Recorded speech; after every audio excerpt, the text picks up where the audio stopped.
and the equal is an intermediate between excess and defect.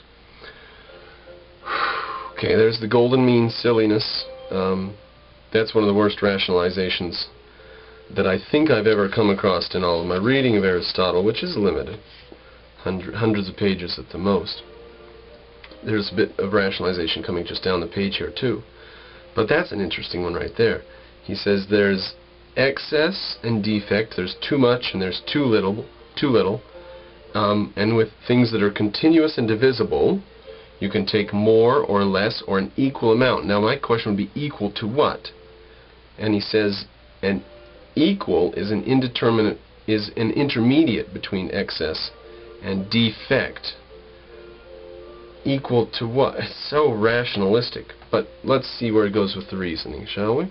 Like what's his name?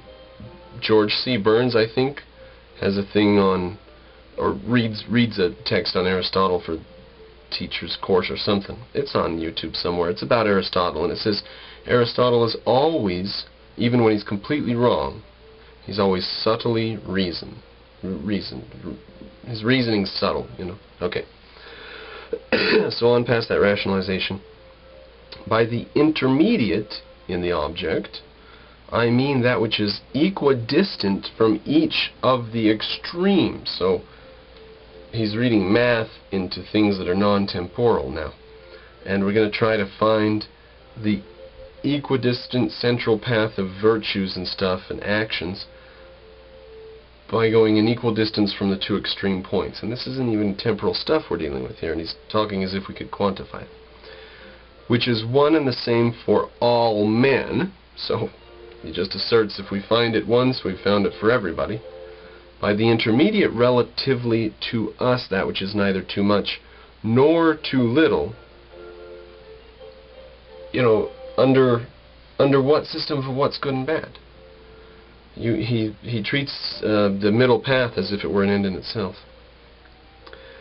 Too much is bad, too little's not good and not enough. Just the middle path is just good in itself, intrinsically good.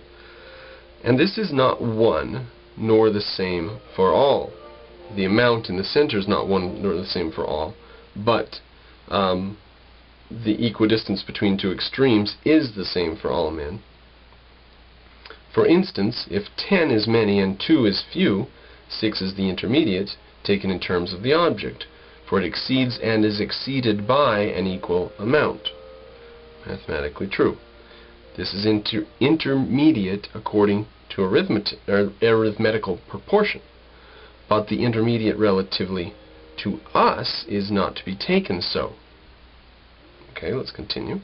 If 10 pounds are too much for a particular person to eat, and 2 is too little, it does not follow that the trainer will order 6 pounds. For this also is perhaps too much for the person who is to take it, or too little. Too little for Milo. This is Milo is a famous wrestler. Too much for the beginner in athletic exercises. The same is true of running and wrestling. Thus a master of any art avoids excess and defect, but seeks the intermediate and chooses this. The intermediate not in the object, but relatively to us. So the intermediate has to be within the context of each individual person. But what is it that's the same for all men, and will be the same for all men? That's what happens when you go with rationalism. You end up with bizarre contradictions that are necessary that you can't iron out. Okay, now here's the rationalization that I was saying will come in just a bit. We're on to that paragraph. If it is thus, then, that every art does its work well, by looking to the intermediate and judging its works by this standard. Now what if you were trying to build a tall building, ladies and gentlemen, and the art was architecture, and the particular genre or motif of this project was the most space in the smallest area in the greatest city of the world, and you didn't want to go too far to one extreme or too far to the other, and you try to take the middle path? What would that mean when your motif is as much space as you can get for the least amount of money? I mean, okay, so he didn't ever think about skyscrapers. Or what about Columbus sailing the ocean blue? He didn't want to be excessive. He didn't want to go too far. He didn't want to, he wanted to take the middle path. He didn't want to go a defect. What would that be? Staying in Europe? And he didn't want to go to excess, which would be thinking he can find a new path. He just wanted to go the middle of the road and just follow everybody else, or what? What would that mean? Alright. But it's going to keep going here. Okay. By looking to the intermediate and judging its works by this standard, judging the actions and stuff by the standard of the intermediate, the equidistant, so that we often say of good works of art that it is not possible either to take away or to add anything. Now that's, I think, a pretty good line that just pops up in the middle of this rationalism here. A good work of art is something which you couldn't add a single thing to it, and you wouldn't take anything away. That's an excellent work of art, implying that excess and defect destroy the goodness of works of art.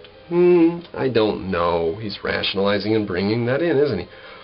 Just because it's a well-integrated unit and doesn't need anything else to comment on it, and just because every piece in it's necessary to comment on it, doesn't mean the middle of the road's been taken. Maybe the extreme has been taken. You've taken the extreme of organizing your work of art so that there's nothing frivolous or useless in it. It's all part of the central theme. You're an excess, you're a terrorist, you're an extremist, you're on the far fringes. You always make your works of art completely integrated. You don't take the middle of the road. It's all rationalism. It's rationalization, this golden mean stuff.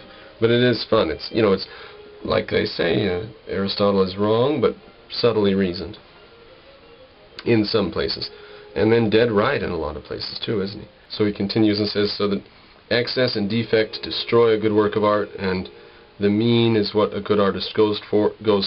That's what they look for in their work. And if further virtue is more exact and better than any art, as nature also is, then virtue must have the quality of aiming at the intermediate. I mean moral virtue. For it is this that is concerned with passions and actions, and in these there is excess, defect, and the intermediate. For instance, both fear and confidence, and appetite and anger, and pity and in general pleasure and pain may be felt, both too much and too little. Okay, he says pleasure and pain can be felt too much and too little. In other words, you're going to have a certain amount of pleasure, a certain amount of pain in life, and there's no way around it. And, in both cases, not well, but to feel them at the right times, with reference to the right objects, toward the right people, and with the right motive, and in the right way, is what is both intermediate and best. Seems to me he just listed an extreme case that you want to feel these things at the right times, with reference to the right objects, towards the right people, with the right motive, and in the right way. That's a whole list of things that have to be done right. You can't. Why not mix those up a bit? Maybe it would be the right motive toward the right people, in the right way, but not with reference to the right objects. I mean, how would you do that? But it just goes to show this rationalism of the intermediate always being. He always has to tie it down somehow so the intermediate is the golden thing to do. And this is characteristic of virtue. Fine. Similarly, with regard to actions, also there is excess and defect and the intermediate. Alright? Too much exercise, not enough exercise, just enough exercise. Well, what about too much murder, not enough murder, just enough murder? You know? Okay, now virtue is concerned with passions and actions, in which excess is a form of failure, and so is defect. Excess of virtue is a form of failure, and so it is a defect, an absence of virtue in the end. And being praised and being successful are both characteristics of virtue. Therefore, virtue is a kind of mean, since, as we have seen, it aims at what is intermediate. Have we seen that? He has to state that again, because just in case you skipped that part, he did prove that. No. Sorry. Again, it is possible to fail in many ways, for evil belongs to the class of the unlimited, as the Pythagoreans conjectured, and good to that of the limited. So evil is the class